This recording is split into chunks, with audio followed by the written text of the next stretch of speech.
Hey guys, welcome back to my channel. This week I am 32 weeks pregnant, and we're just cruising right along. Um, I did upload two videos. It was only supposed to be one, but I fubbed up.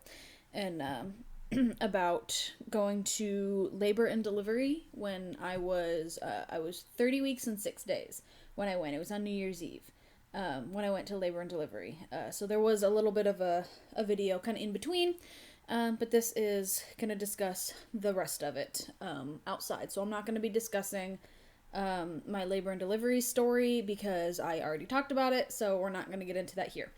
Um,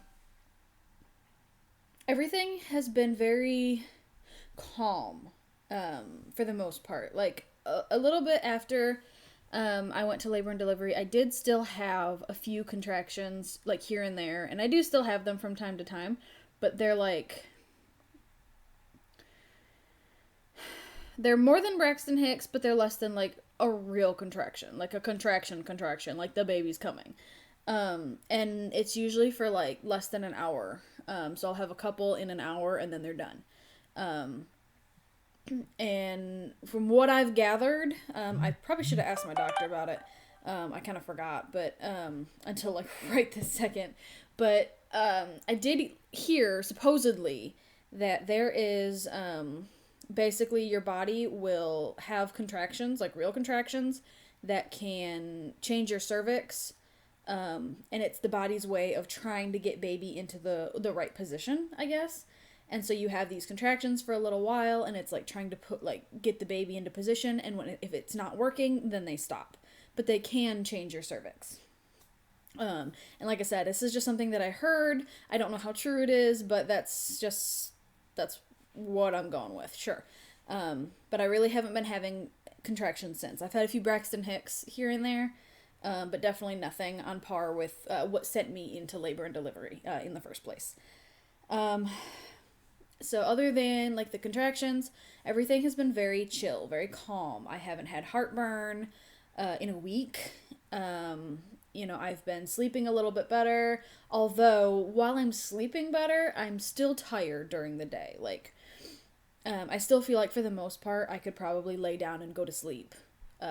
Pretty much, it kind of feels like it did in the first trimester when I could sleep whenever, and I'd be fine. But it's also like I can still power through it as well. So that's just one of those things that I deal with. And I haven't really been taking naps just because I don't want to not be able to sleep at night. So I've been avoiding that.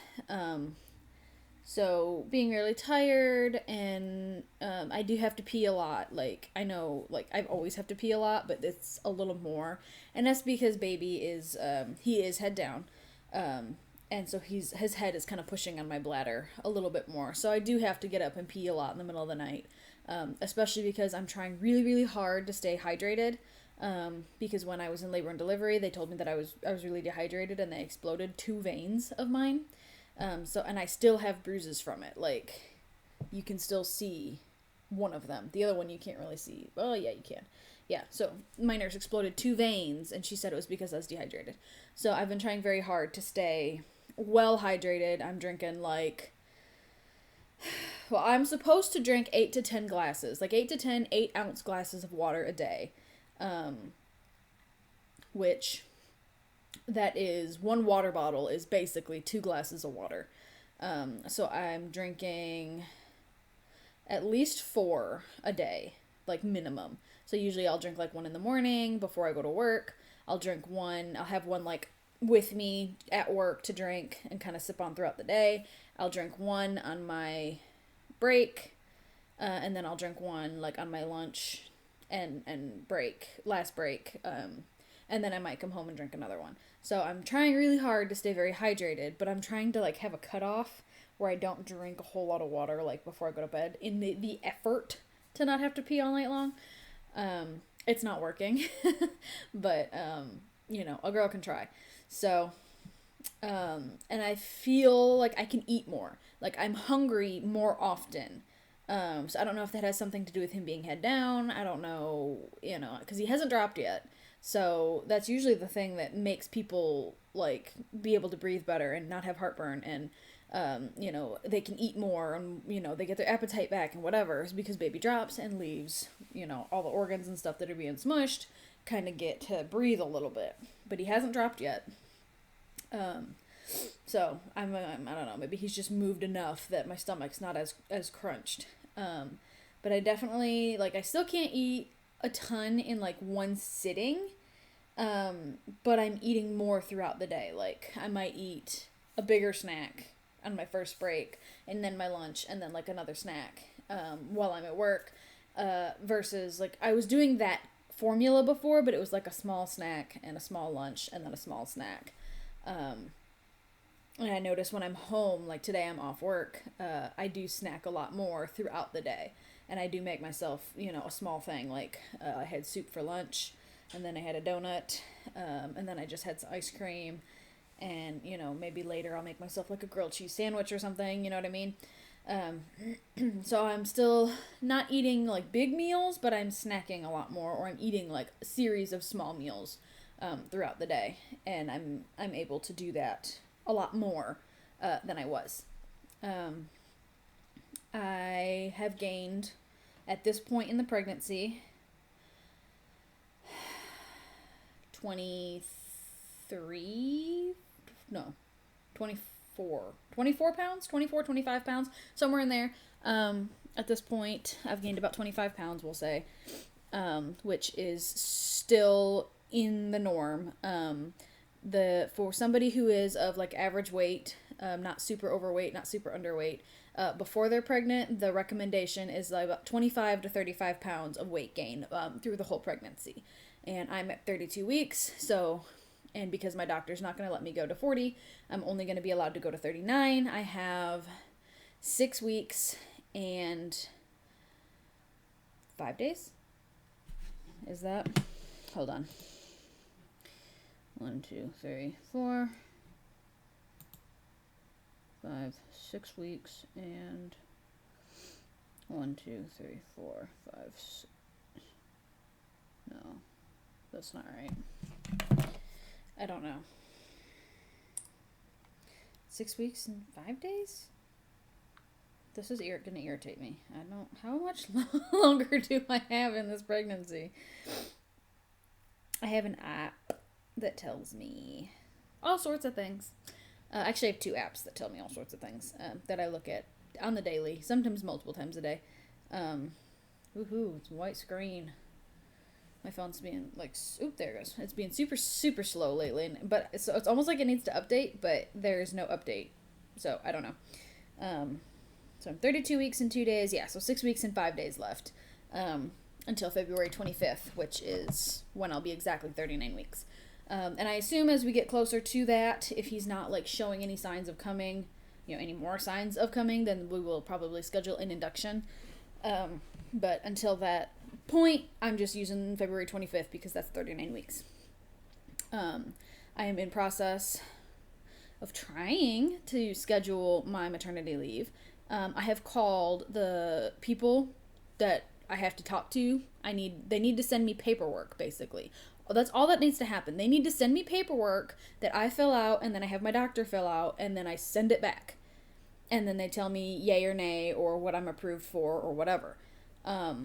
I've called twice now and left a message both times with as much information. And usually when you call places let's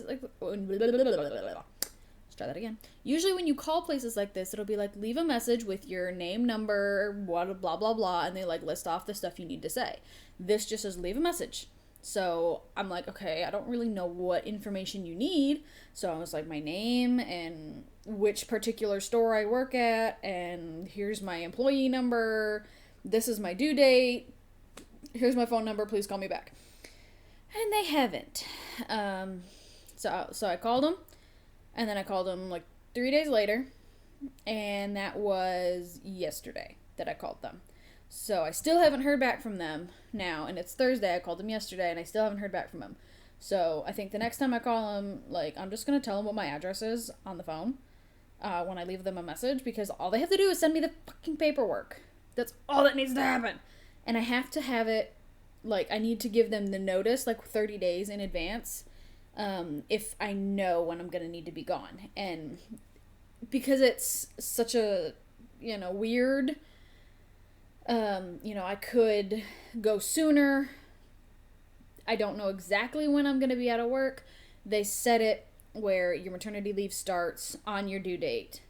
And then if you have the baby before that, then it'll start then instead. Basically, you'll call and be like, hey, I went into labor and I had the baby, so I need my maternity leave to start like right now. And they'll update it for you. And I should get 6 weeks unpaid because I haven't been there long enough to get any sort of paid maternity leave, unfortunately, which I figured was what was going to happen. So my store, the policy is if you've been there for a year and you've worked at least X amount of hours. I don't remember what the number is.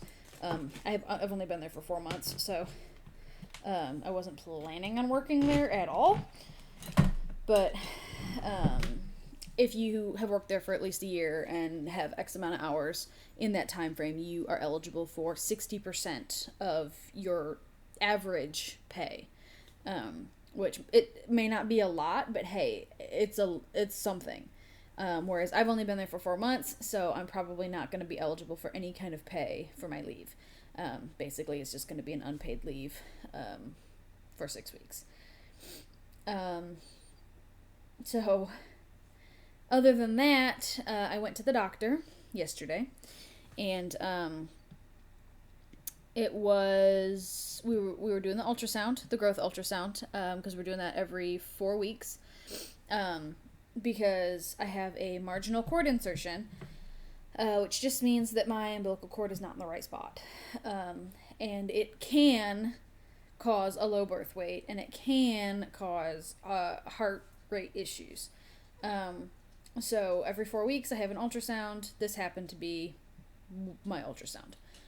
So we went in, and the tech got me all set up and everything, and she kind of started chuckling and laughing a little bit. I'm like, what's going on? Like, she's like, he's a big boy.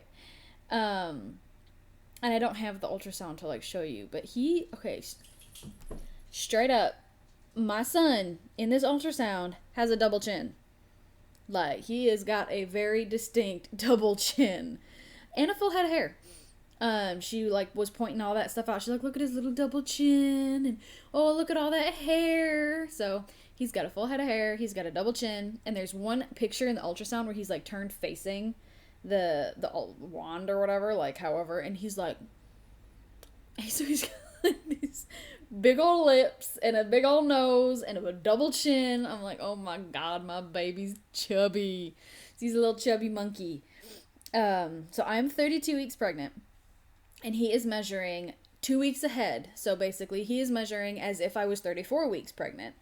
And ultrasounds are not always completely accurate on the weight. But according to the ultrasound, he is 5 pounds and 6 ounces. Where the normal, average for 32 weeks is 4 pounds. So he's quite a bit bigger than he's supposed to be at this point. So they're like, oh, we're not worried about his growth at all. He's doing fine. He is getting plenty of nutrients. I don't know if we're still going to do I assume we're still going to do the ultrasound every 4 weeks just to make sure, because even though he's 2 weeks ahead this week, he may go through a stint where he doesn't really grow as much, and he might kind of even out. Because at this point in the pregnancy, he should be growing about half a pound each week. Which by that logic, he's already, 5.5 pounds. He's gonna be, if he grows half a pound a week, if I make it to 39 weeks, he's gonna be like 9.5 pounds. That's a big baby. And I'm trying to do this without an epidural.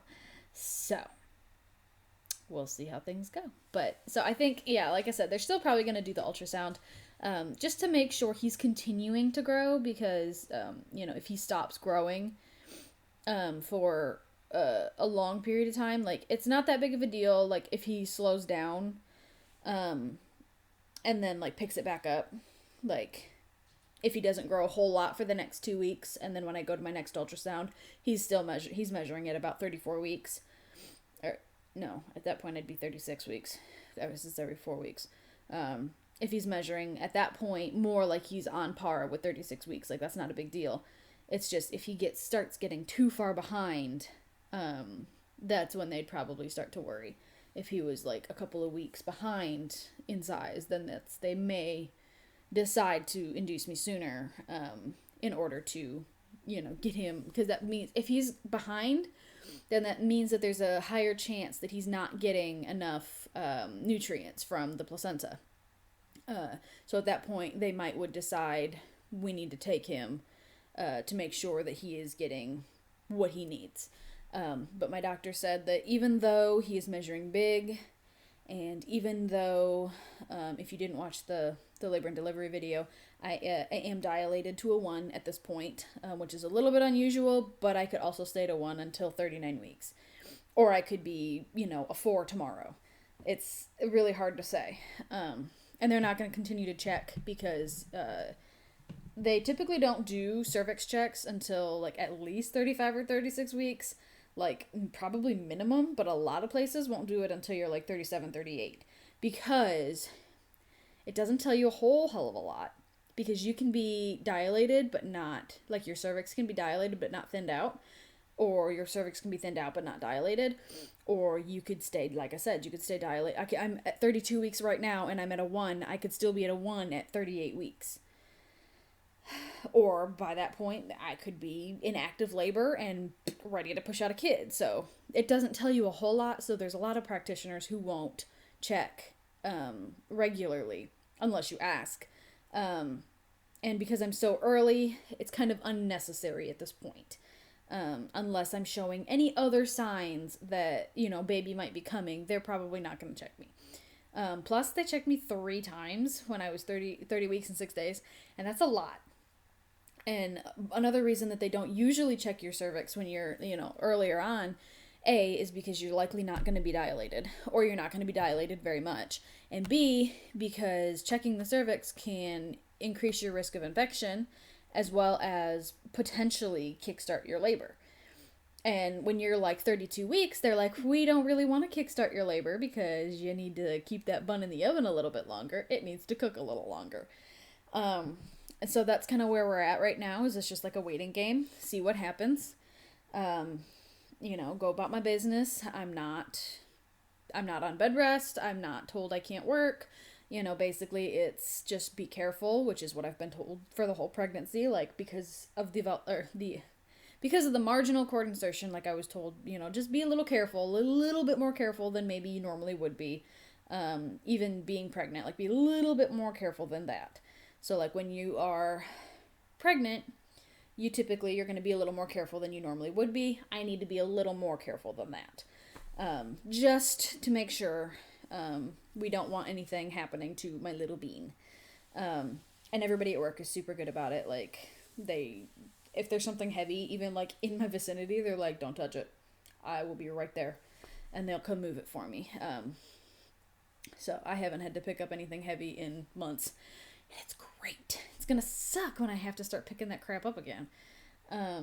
Which I did have that thought the other day, like, it's gonna be weird not being pregnant anymore. Like, I was kind of thinking about it, I'm like, I've kind of gotten used to, like, this shape. Like, it's gonna be weird when I don't have a baby bump anymore.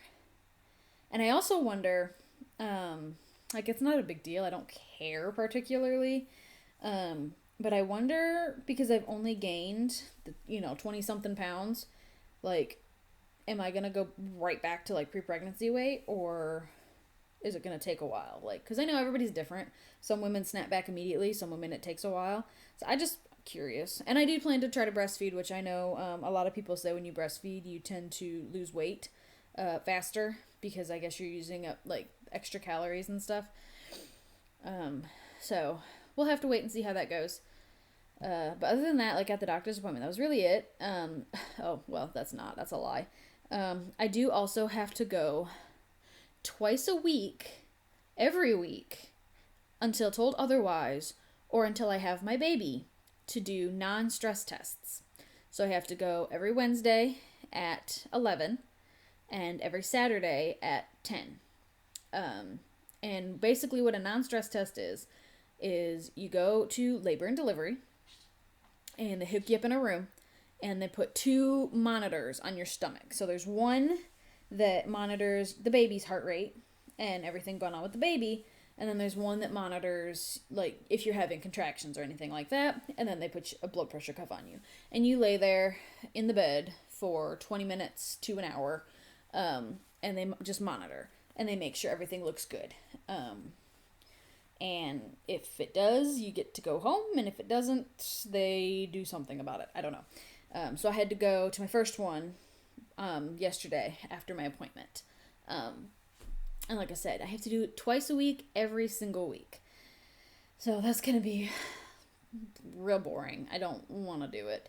But it's for the good of the baby because, like I said, they want to monitor his heart rate to make sure that everything is good. That, they don't want, obviously, they don't want to not know if he's having some sort of distress. And then obviously if I'm hooked up and having contractions, they can be like, oh, whoa, hold on. You're not supposed to be having those right now.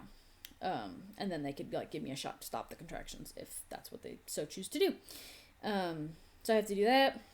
And then other than that, that's pretty much all I have going on right now is, every 4 weeks I have ultrasound, twice a week, every week I have the non-stress test. Everything is going well. My doctor said despite being, him measuring 2 weeks ahead and despite already being at, dilated to a 1, there is really no reason I shouldn't be able to make it to 39 weeks. Of course, pregnancy is unpredictable. Babies are unpredictable. He could decide to come early, which if that's the case, I will absolutely be thrilled and welcome him with open arms. But I hope he stays a little longer because he needs to incubate just a little bit more. He needs to finish growing before he graces us with his presence. I was going to say something else. I don't remember what it was though.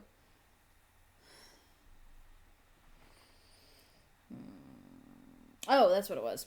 So, I don't think I mentioned this in my labor and delivery video, but if I did, oh well, I'm going to mention it again. So my ex-stepmom, I ran into one of her friends while I was at work the other day. And I know this lady, not well, but I know her okay. I know her decent enough.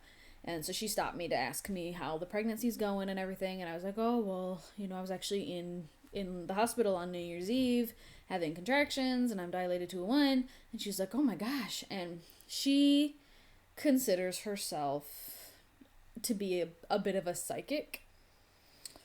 So she puts her hand on my belly, which first of all, I hate. Put her hand on my belly and she's like,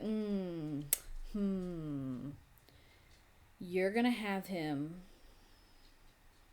on the 12th. Okay, today is the 9th. So, supposedly, I'm going to go into labor and have my baby on the 12th. So, I'll let you know.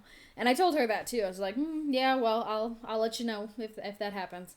I don't put a whole lot of stock in what she said, but that it'd be interesting if it did happen, for sure. Especially considering...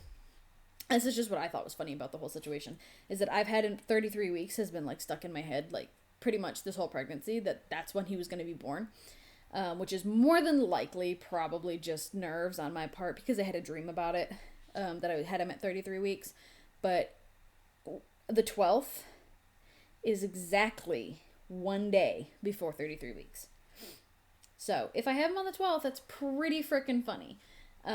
Obviously I don't want that because 33 weeks is not long enough. At this point in the pregnancy, all of his major organs, everything is fully functioning and fully formed except for his lungs. Although while I was in labor and delivery, they did give me 2 steroid shots to speed up the growth of his lungs. So, just in case he comes early, it's basically a precaution, with women who are experiencing some preterm labor symptoms. So it's basically they do that, and then if you're not stopping and you're still having all these contractions hours later or whatever, and they're getting worse, that's when they would probably give you the shot of whatever to stop your contractions. So yeah, he needs to stay longer than that, but it'll be pretty funny if he shows up when I thought and when she said he would be here, and all this, that, and the other. So, it's just kind of a weird, people say weird things to pregnant women all the time. And like I said, I don't put a whole lot of stock in what she said, but I'm probably going to get a little chuckle out of it if it comes true. So that's really it. I mean, this is a little bit of a short video, not too short. But that's really all we've got to talk about today. I go back to the doctor on the 22nd. My baby shower is the 25th.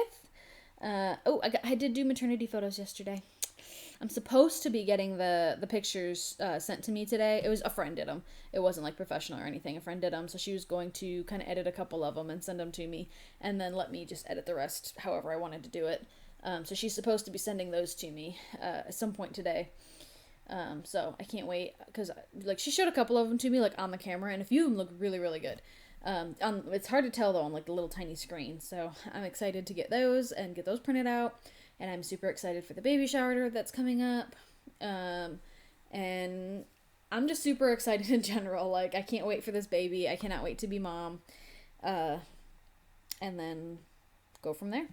So I will talk to you guys in about 2 weeks when I am 34 weeks. And I will keep y'all updated if something happens between now and then. If I have him on the 12th, I will let you know. So I will talk to y'all later. See y'all in 2 weeks. Bye.